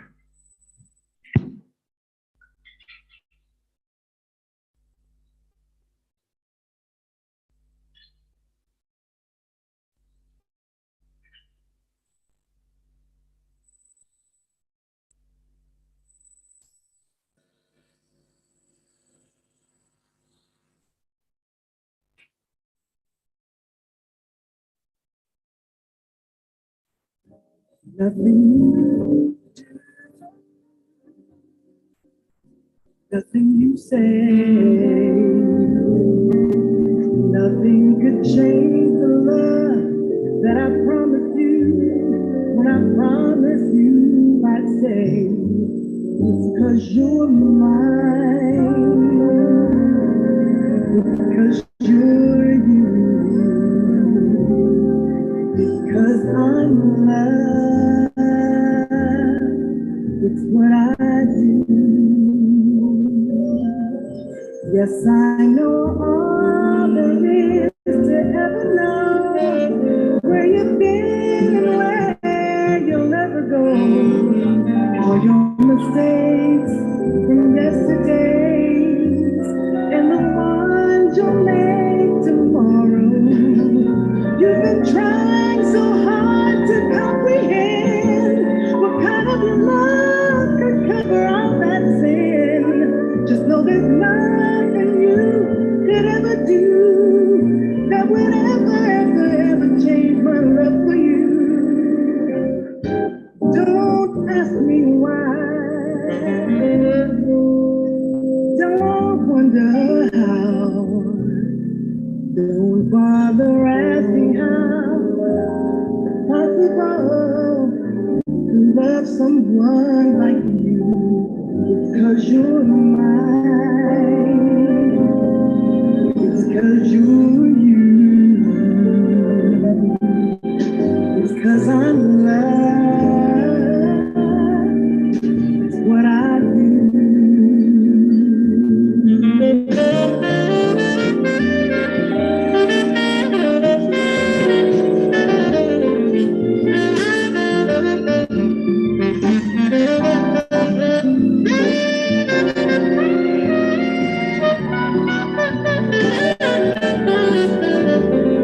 You've been trying so hard to comprehend what kind of love could cover all that sin. Just know there's nothing you could ever do that would ever change my love for you. Don't ask me why. Don't wonder how. Don't bother asking how. It's possible to love someone like you. It's 'cause you're mine.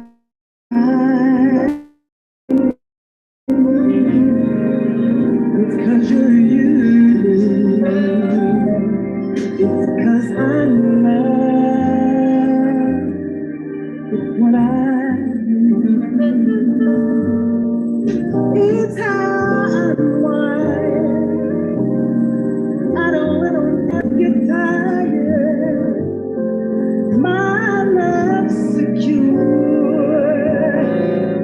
It's so right and so pure, yeah. Don't bother asking out. Try to wonder why I can love you like I do. It's 'cause you're mine. Don't you know?